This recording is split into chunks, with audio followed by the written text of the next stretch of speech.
할렐루야. 이 귀한 강단에 세워주신 하나님께 영광을 올려드립니다. 그리고 개척교회, 작은 교회 목회자인 저를 초대해 주신 존경하는 이승현 목사님, 그리고 안수 집사회, 그리고 성도님들께 감사를 드립니다. 제 목소리 잘 들리시나요? 요즘 제가 제일 많이 듣는 소리가 힘내세요입니다. 제가 최근에 조금 힘든 일을 겪었다는 것을 아시는 분들이 똑같이 격려의 말씀을 해주십니다. 나름 힘을 내고 있는데 자꾸 힘내라고 하세요. 아마 제 목소리가 작고 제 얼굴도 이 힘이 없어 보이나 봅니다. 그러나 주님의 은혜 가운데 기쁜 마음으로 또 인내하면서 살아가고 있습니다.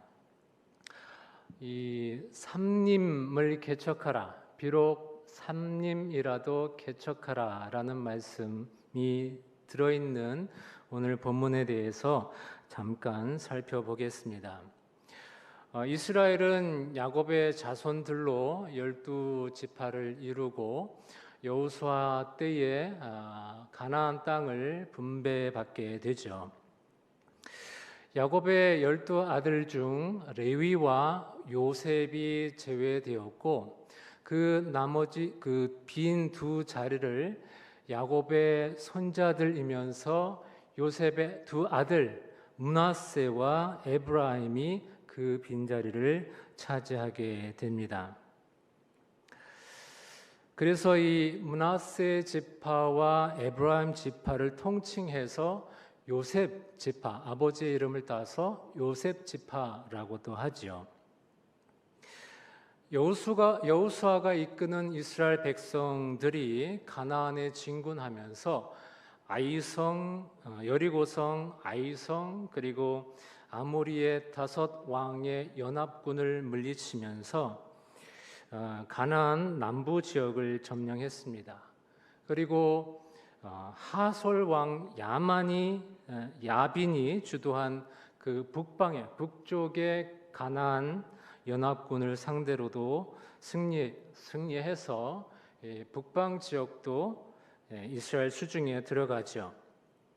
이렇게 가나안 땅의 주요 거점들을 다 정복한 다음에 하나님께서 여호수아에게 그 가나안 땅을 이스라엘 지파에게 분배해 주라고 명령을 하시죠. 아시는 것처럼 이 가나안 주변의 땅은 그 요단강을 중심으로 요단강 저편 그리고 요단강 이편으로 나뉘게 됩니다.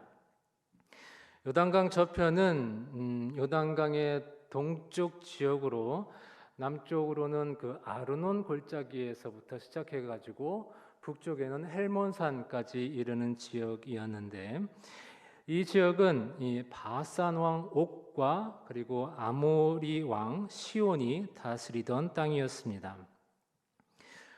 그 이스라엘이 가나안에 아직 들어가지 않았을 때, 그리고 아직 모세가 이스라엘의 지도자였을 때에 그 르우벤과 갓 지파 자손들이 모세에게 나와서 그 땅들, 이 요단강 동편, 동쪽 지역을 그 땅을 자기들에게 분배해 달라고 요청했습니다.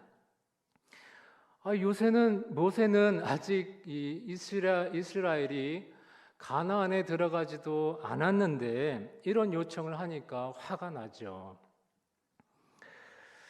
그랬지만 이 두 지파가 무장하고 요단강을 건너가서 가나안을 함께 정복하겠다는 그런 약조를 받고 요단강 동편에 머무는 것을 허락해 주었습니다.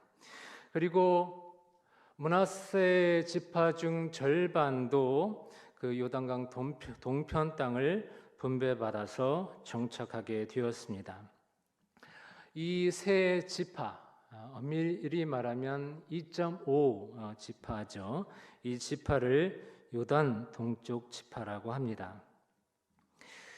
그 다음에 요단 이편, 그러니까 요단강 서쪽 지역은 최남단 한락산에서부터 북쪽 레바논 골짜기 바알갓까지 지역인데, 이 지역은 히위 족속, 헷 족속, 가나안 족속, 브리스 족속, 아모리 족속, 여부스 족속이 거주하던 땅이었습니다.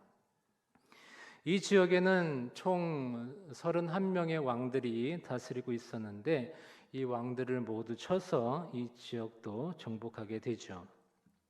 그 후에 여호수아는 하나님의 명령을 따라서 이 가나안 땅을, 이제 지파가 몇 개 남았죠? 이제 9지파하고 또 므낫세 지파 절반이 남아 있는 그 므낫세 지파에게 분배하였습니다. 그런데 오늘 본문을 보면 이 므낫세의 반 지파와 에브라임 지파, 즉 요셉 지파가 여호수아에게 나와서 이 땅 분배와 관련해서 불만을 늘어놓기 시작했습니다. 사실 이 요셉 지파는 다른 지파에 비하면 상당히 넓은 또 좋은 땅을 분배받았거든요. 이들이 받은 땅은 이 가나안 땅의 중심부에 있었습니다.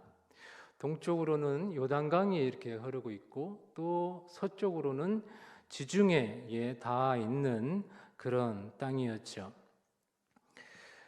아주 땅이 비옥하고 경작지와 목초지로서 아주 훌륭한 땅이었습니다. 시체말로 투기꾼들이 엄청나게 몰려들 만한 그런 땅이었습니다. 요셉 지파가 이렇게 넓고 기름진 땅, 큰 땅을 받았음에도 불구하고 여전히 지파의 규모에 비해서 땅이 작으니 땅을 더 달라는 것이었어요. 이때 여호수아가 요셉 지파에게 말합니다. 본문 15절입니다. 네가 큰 민족이 되므로 에브라임 산지가 네게 너무 좁을진대 브리스 사람과 르바임 족속의 땅 삼림에 올라가서 스스로 개척하라. 스스로 개척하라는 여호수아의 명령에 요셉 자손의 반응이 어떠합니까? 16절입니다.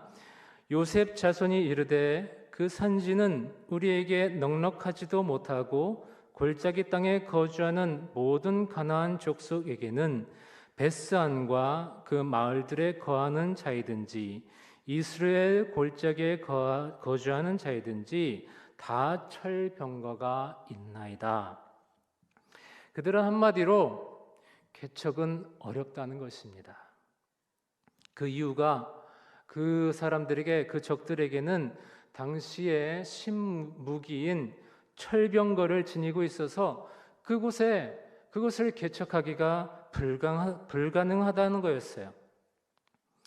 아직 청동기 문화 속에서 살고 있던 이스라엘 사람들은 그들의 위세에 눌릴 수밖에 없었습니다. 얼마 전까지만 해도 계속해서 하나님의 은혜로 승리했던 그런 전투는 잊어버리고 철병거를 지닌 거민들을 생각하니 싸우기도 전에 공포에 떨면서 포기하고자 했던 것이죠. 그때 여호수아는 그들을 향해서 도전합니다. 17절, 18절입니다. 여호수아가 다시 요셉의 족속 곧 에브라임과 므낫세에게 말하여 이르되 너는 큰 민족이요 큰 권능이 있은즉 한 분깃만 가질 것이 아니라 그 산지도 내 것이 되리니 비록 삼림이라도 네가 개척하라. 그 끝까지 내 것이 되리라. 가나안 족속이 비록 철병거를 가졌고 강할지라도 내가 능히 그를 쫓아내리라. 여호수아는 요셉 지파에게 그 거주민들이 철병거를 가졌고 강할지라도 능히 승리하리라는 확신을 심어 주었습니다. 저는 이 본문에 나와 있는 이 삼림, 여기에 초점을 맞추고자 합니다. 우리가 삼림이라고 하면 갖게 되는 이미지는 굉장히 좋은 이미지이죠. 우거진 삼림 생각만 해도 자연합니다. 잘 관리된 삼림 속에서 삼림욕을 하게 되면 심신이 상쾌해지고 건강에도 좋다고 합니다. 그러나 오늘 본문에 나오는 삼림은 그런 이미지와는 정반대입니다. 삼림은 목초지와 반대되는 땅입니다. 목초지라면 요단 동편 지파들이 모세에게 찾아와 먼저 그 땅을 달라고 했던 것처럼 여호수아가 요셉 지파에게 주었던 그곳이 만약 그런 목초지와 같은 것이었더라면 환영했을 텐데, 그 삼림은 그 누구도 원하지 않은 곳, 척박한 곳, 돌도 많고 가시덩굴도 많은 곳, 살기 어려운 곳, 그래서 경제성이 없는 그런 곳이었습니다. 더욱이 그 삼림은 그냥 개척될 수 있는 땅이 아니었어요. 거기에는 철병과 무기를 가진 사람들이 이미 살고 있었습니다. 그래서 여호수아는 그냥 삼림이라고 하지 않고 비록 삼림이라도라고 표현했죠. 여호수아도 그곳이 좋지 않은 땅이라는 것을 알고 있었던 것입니다. 그래서 오늘 말씀에서 삼림이라고 할 때 이런 부정적인 이미지를 갖고 들으시면 좋겠습니다. 작년에 늦지막한 나이에 충북 영동에 개척을 하게 되었습니다. 저에게는 이 교회 개척도 그렇고 목회도 처음 하는 것이었어요. 이전에 풀타임 부목사 사역도 해본 적이 없었습니다. 서울신학대학에 입학하면서부터 철이 들기 시작해서 저는 목사는 되겠지만 목회는 죽어도 하지 않으리라 하는 아주 기특한 생각을 하게 되었습니다. 세 가지 이유가 있었어요. 첫 번째 이유는 저는 목회를 하면 죽는다고 생각을 했었습니다. 저희 아버지도 목회를 하셨는데 46년생이거든요. 46년생인데 46세에 돌아가셨습니다. 저는 어렸을 적부터 아버지를 집에서 본 적이 거의 없어요. 새벽에 나가셔서 밤늦게 들어오시고 집에 계실 때는 항상 피곤하셔서 늘 주무시고 계셨습니다. 제가 신학교 1학년 때 아버지께서 설교하시다가 쓰러지셨습니다. 뇌종양이었어요. 이 수술을 한 후에 그때 막 교회가 부흥하고 있었는데 교회에서 쫓겨나셨습니다. 뇌수술의 부작용으로 그 몸에 장애가 많이 생기더라고요. 말이 어눌해지고 또 팔이 굽고 이 동작이 굉장히 힘겨웠습니다. 그러한 몸으로 또 개척을 하셨어요. 그렇게 3년간 목회를 하시다가 돌아가셨습니다. 제가 신학교 4학년 때였습니다. 그 3년이 어머니와 저 그리고 3명의 동생들에게 너무나 힘든 시간이었습니다. 그래서 저는 제 인생의 목표 중 하나가 나는 반드시 50살 이상은 살 것이다, 이렇게 생각을 했었어요. 제가 지금 만으로 54세니까 일단 그 목적은 하나 이루었습니다. 아무튼 그러기 위해서는 목회를 안 하는 것이 최상책이라고 생각을 했었어요. 두 번째 이유는 제 성품이 목회자 성품은 아니라고 생각을 했습니다. 제가 보기에는 천사같이 생겨서 한없이 착해 보여도 실제로는 그렇지 않거든요. 세 번째 이유는 제 달란트가 목회 쪽은 아니라고 생각을 했습니다. 그러고 보니까 앞으로 가야 할 길은 딱 한 가지였어요. 신학교 교수가 되는 수밖에 없다라고 생각했습니다. 그때부터 공부하기 시작해가지고 4학년 때 대학원 입시 준비를 했습니다. 당시에 보통 연세대학교 연합신학대학원에 많이들 가셨는데 저는 서울대학교 인문대학원을 목표로 해서 준비를 했고 붙었습니다. 거기에는 스님 학생도 있었고요. 한국인이지만 힌두교인처럼 생긴 여학생도 있었습니다. 재미있었어요. 서울대학원에서 종교학 석사 학위를 받고 이제 졸업했으니 계획대로 미국으로 유학을 갔습니다. 아버지 돌아가시고 가정 형편이 그렇잖아요. 그래서 유학반 또 일하느라고 생활반 이렇게 해서 11년 만에 PhD 학위를 받고 귀국했습니다. 왜 그랬을까요? 목회를 안 하기 위해서. 귀국 후에 시간 강사로 열심히 뛰었는데 교수의 길이 열리지 않았습니다. 2014년도에 교단 파송 인도 선교사가 되었습니다. 인도에서 또 8년의 세월이 흘러갔습니다. 그러다가 비자가 막히게 되고 이제 앞으로의 진로 문제를 놓고 기도했습니다. 저희가 이제 인도에 선교사로 가기 전에 지인의 권사님 부부가 저희와 함께 개척을 하자고 하셨는데 저희는 그때는 이미 선교사로 가기 위해서 이미 교단 훈련도 다 받았고 그런 상태였기 때문에 정중히 거절한 적이 있었습니다. 그런데 비자 때문에 한국으로 이제 돌아와야 하는 상황에서 8년 전과 똑같은 말씀을 아직도 하고 계시다는 소식을 듣게 되었습니다. 저는 여전히 모호한 상태에 있었습니다.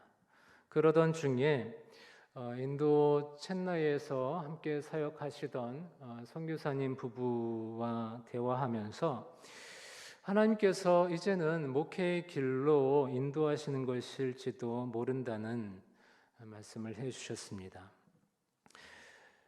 대화 가운데 아버지의 죽음에 대한 아픈 경험이 그동안 목회의 길을 가지 못하도록 묶어두었던 사슬과 같은 것일 수도 있다는 이야기를 들었습니다. 충격적이었습니다. 그동안 스스로 목회의 길을 거부하고 있었다고 생각했었는데 목회를 못하도록 하는 사탄의 계략일 수 있다는 말에 충격을 받았습니다. 너무 어리석었다는 생각에 저와 아내는 많이 울었어요. 그 다음 만났을 때도 이상하게 많이 울게 되었습니다. 선교사님 부부는 저희에게 그분들과 함께 개척할 것을 권유하고 하나님이 인도하실 것이라고 해주셨습니다. 하지만 저는 여전히 확신이 없었어요. 개척을 같이 하시던 분들이 하필이면 물 맑고 공기 좋은 삼림이 우거진 충북 영동에서 살고 계셨습니다. 하필이면 영동에서 개척을요? 빠지지 않는 스펙을 가진 제가요? 그 시골에서요? 오늘 성경으로 치면 여호수아가 비록 삼림이라도라고 했는데 영동이 제게는 그런 곳이었습니다. 제가 영동을 지금 비하하는 게 아니에요. 그냥 당시 제가 받았던 느낌이 그랬다는 것입니다. 혹시 영동이 고향이거나 영동에 연고가 있으신 분들은 화내지 마시기를 주의 이름으로 축원드립니다. 귀국해가지고 어쨌든 한번 만나나 보자 했습니다. 처음 뵀는데 그 권사님은 꿈에 제 얼굴을 보았다고 했습니다. 제가 그 권사님이 기다리고 기다리던 사람이었어요. 그분은 2층 건물을 갖고 계셨는데 이제 1층에서 교회를 하자라고 했습니다. 원래 식당 자리였고 방치된 지 5년이 되어서 물이 새고 난리가 아니었습니다. 물론 공사비를 대시겠다고 하셨는데 그래도 여전히 긴가민가했어요. 그분들을 만나고 돌아온 바로 그날 저녁에 매일 제가 가정 예배를 드렸었는데 그때 여호수아서를 읽고 있었습니다. 3장씩 읽고 있었는데 마침 그날 읽었던 본문에 여호수아 17장 오늘 본문이 들어 있었습니다. 오늘 본문에서 뭐라고 하시죠? 스스로 개척하라. 삼림이라도 스스로 네가 개척하라. 2번이나 이 구절이 나오는 거였습니다. 정말 공교로웠습니다. 하나님께서 2번씩이나 확실하게 말씀해 주시는구나 라고 결론을 내렸어요. 이 정도라면 하나님의 부르심을 확신할 수 있었고 선교지에서 그랬던 것처럼 비록 삼림이지만 그곳에서도 영동에서도 하나님이 함께 하실 거라는 믿음이 생겨서 평온한 마음이 들었습니다. 이제 리모델링 공사를 마치고 작년 6월 22일 설립 감사 예배와 함께 열방에 복이 되는 교회라는 비전으로 열방의 복 교회를 개척했습니다. 지금까지 하나님의 은혜도 놀라웠고 또 한편으로는 하나님께서 저를 연단하시는 과정도 있었던 것 같습니다. 하나님의 은혜는 이 바쁘다는 핑계로 늘 강의 준비하는 것, 또 강의하는 것, 이 다음 순위였던 이 성경을 묵상하고 기도하는 시간들로 채울 수 있어서 너무나 좋았어요. 미국 유학으로 정말 길고 치열했던 세월을 보내면서 박사학위를 받았고 한국에서 그리고 선교지 인도에서 강의 생활을 해왔지만 제 마음 한쪽에서는 채울 수 없는 그 공허함이 있었습니다. 그것이 바로 말씀 묵상 그리고 기도였어요. 이 소망이 실제로 이루어졌고 영동에서 목회하는 동안 말씀을 묵상하고 나누면서 아침 저녁으로 기도하는 그 시간들, 기도할 때마다 하나님의 은혜가 너무나 놀라웠고 좋아서 마음이 흡족하고 행복하고 기뻤습니다. 그러나 또 한편으로 목회자로서 훈련되지 못한 저였기 때문에 나름의 연단의 시간이 있었습니다. 저희 부부를 포함해서 4명이서 시작을 했는데 교회가 금방 배가 되어서 그래봤자 8명이죠. 배가가 되고 10명이 넘었습니다. 그런데 문제가 터졌어요. 올해 1월 첫 주부터 그 개척 멤버이자 자기 건물을 교회 건물로 내어주신 분들이 저에게 불만을 품고 교회에 나오지 않게 되었습니다. 설교 중 자기를 제가 비난했다는 거예요. 그날 설교가 우리 그리스도인들은 악취를 풍기지 말고 그리스도의 향기를 바라자라는 그런 설교였는데 자기에게 똥냄새 났다고 했다고 그렇게 나가게 되었습니다.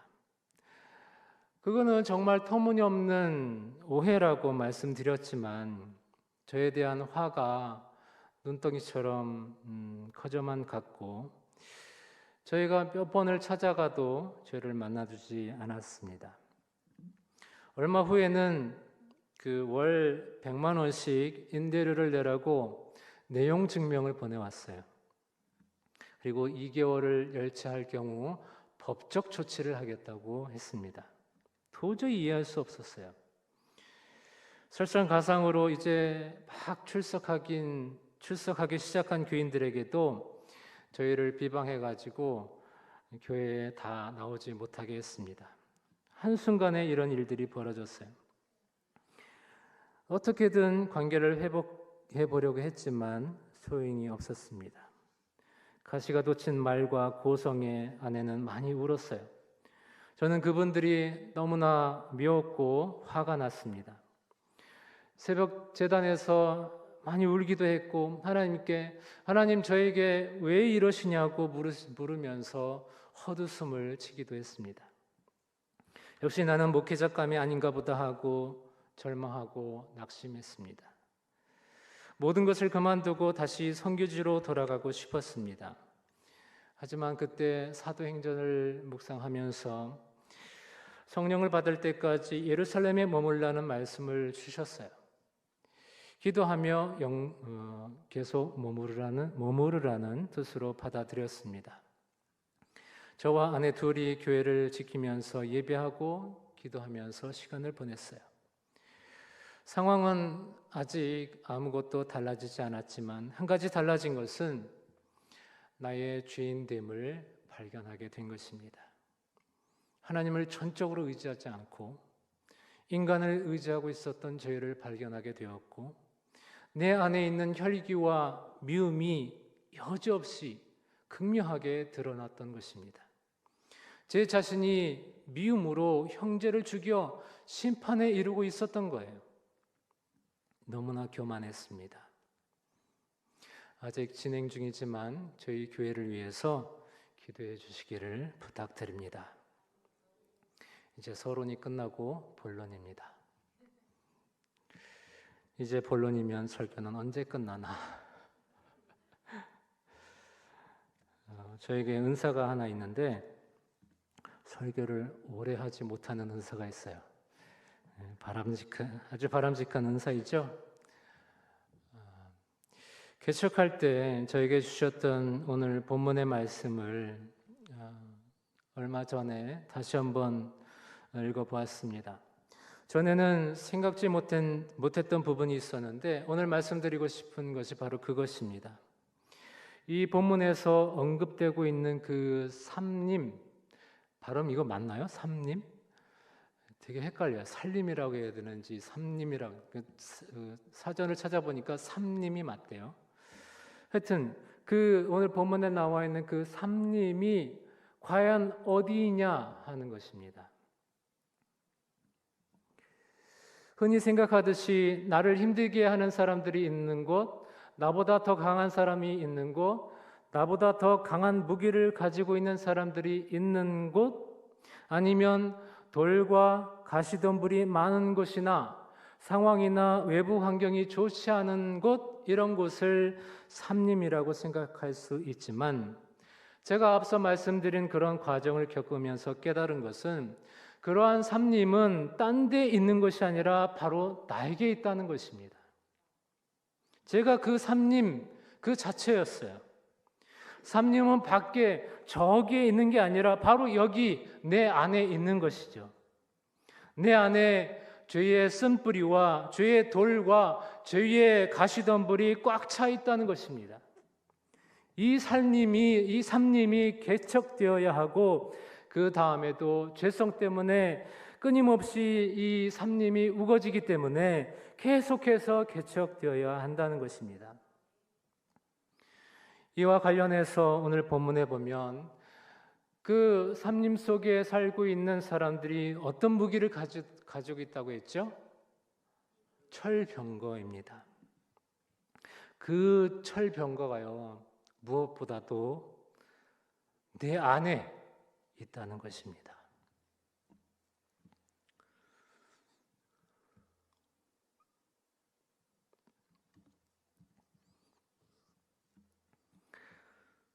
요즘 세상에 많은 사람들이 마음속에 철병거가 있어서 모두가 전투 태세입니다. 그래서 나라 간에 전쟁이 일어나고 있고 사람 간에 여차하면 폭행과 폭력이 행사되고 있어요. 지금 선진국이라고 하는 그 미국에서도 이 총기 난사 사건이 계속해서 일어나고 있습니다. 아주 심각하죠. 그런데 더욱 심각한 것은요, 소위 그리스도인이라고 불리는 사람 중 많은 사람들이 이 영적인 철병거를 갖고 있다는 것입니다. 이 철병거가 있어서 방어도 할 수 있고 공격도 할 수 있어요. 근데 이것이 하나님께 향하고 있을 때 문제가 됩니다. 하나님의 말씀이 내 안에 들어오지 못하도록 방어하는가 하면 마음에 들지 않는다고, 상황이 내 뜻대로 돌아가지 않는다고 하나님을 공격할 수도 있어요. 그러면 그 철병거는 무엇을 뜻하는 것일까요? 그 철병거는 다름 아닌 나 자신입니다. 강력한 무기로 무장하고 있는 내가 바로 그 철병거입니다. 오늘날 하나님의 말씀이 가장 무시를 당하고 있는 곳이 바로 교회라고 합니다. 그리스도인들이, 교인들이 하나님의 말씀을 가장 무시하고 있다는 거예요. 우리가 잘 아는 말씀 있죠. 하나님의 말씀은 살아있고 활력이 있어 좌우의 날선 어떤 검보다도 예리하여 혼과 영과 및 관절과 골수를 찔러 쪼개기까지 하며 또 마음의 생각과 뜻을 판단한다고 말씀하시잖아요. 또 하나님의 그 말씀, 그 실현 능력을, 그 능력에 대해서 이사야 53장 10절 이하에서는 이렇게 선포합니다. 이는 비와 눈이 하늘로부터 내려서 그리로 되돌아가지 아니하고 땅을 적셔서 소출이 나게 하며 땅이 나게 하여 파종하는 자에게는 종자를 주며 먹는 자에게는 양식을 줌과 같이 내 입에서 나가는 말도 이와 같이 헛되이 내게로 되돌아오지 아니하고 나의 기뻐하는 뜻을 이루며 내가 보낸 일에 형통함이니라. 비와 눈이 땅을 적시지 않고 다시 하늘로 돌아가지 않는 것처럼 하나님의 입에서 나온 말씀도 하나님의 뜻을 이루지 않고는 한마디도 땅에 떨어지지 않는다고 했습니다. 그런데도 왜 하나님의 말씀이 교회에서조차도 잘 나타나지 않는다고 할까요? 그것은 내 안에 내 자아를 스스로 강력하게 만드는 철병거가 있기 때문입니다. 그 철병거는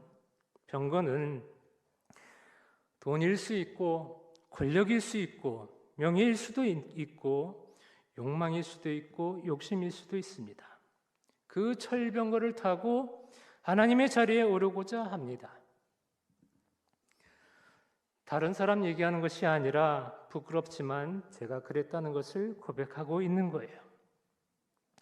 제 학벌에, 제 능력으로 교회를 부흥시키고자 했습니다.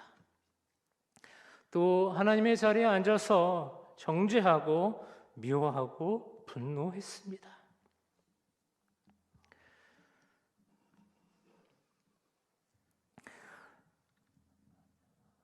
최근에 그 판교에 우리들 교회가 있는데 거기에서 하는 목회자 세미나에 갔었습니다. 거기서는 우리가 잘 쓰지 않는 여러 가지 말들을 쓰고 있더라고요. 그 중에 하나가 죄패라는 것입니다. 바로 내가 죄인임을 고백하고 내 죄가 무엇인지 그 죄패를 스스로 나에게 붙이고 그 죄를 보면서 회개하면서 살아야 한다는 것이죠. 아주 충격적이었습니다. 저의 죄패는 교만이었던 것입니다. 앞서 말씀드린 그분들, 저의 첫 개척 목회를 실패하게 만들고 계신 것에 대해서 분노했습니다. 저의 또 다른 죄패는 분노였던 것이죠. 그런데 그분들은 사실은요, 위선과 욕망에 사로잡힌 나의 죄를 드러나게 하고 인간이 아니라 하나님만을 의지하고 하나님의 말씀에 순종하도록 하는데, 제가 기도하도록 하는데 일등 공신인 분들입니다. 참으로 감사한 분들이죠. 내 안에 있는 삼님, 내 안에 있는 철병거를 보도록 한 분들입니다. 너무나 고마운 분들이고 저를 위해서 참으로 수고해 주고 계신 분들입니다. 아직 과정 중에 있지만 앞으로 그분들의 마음이 풀어지고 꼭 회복되기를 기도하고 있습니다. 여러분, 내 안에 있는 삼님을 개척하십시오. 내 안에 있는 철병거를 내려놓으시기를 바랍니다. 그러면 하나님의 은혜가 그 땅을 적셔서 소출이 나게 하시고 싹이 나게 하시고 파종하는 자에게 종자를 주시고 먹는 자에게 양식을 주실 것입니다. 삼님이 개척되어서 생명과 양식이 풍성한 목초지가 되는 것입니다. 이 은혜가 저와 여러분들에게 있으시기를 주님의 이름으로 축복하며 축원드립니다. 하나님 아버지 감사합니다. 부족한 종을 이 자리에 세워 하나님의 말씀을 전합니다. 하나님 앞에 죄를 고백합니다. 내 안에 있는 삼님을 고백합니다. 내가 가졌던 철병거를 고백합니다. 하나님, 이 살림이, 이 철병거가 하나님의 말씀으로 하나님의 은혜로 개척되어질 수 있도록 하나님 은혜를 베풀어 주시옵소서. 그래서 하나님의 은혜가 그 땅에 솟시고 생명과 양식이 풍성한 기름진 땅, 주님이 계신 목초지가 되어질 수 있도록 은혜를 베풀어 주시옵소서. 모든 말씀 예수님의 이름으로 기도드립니다. 아멘.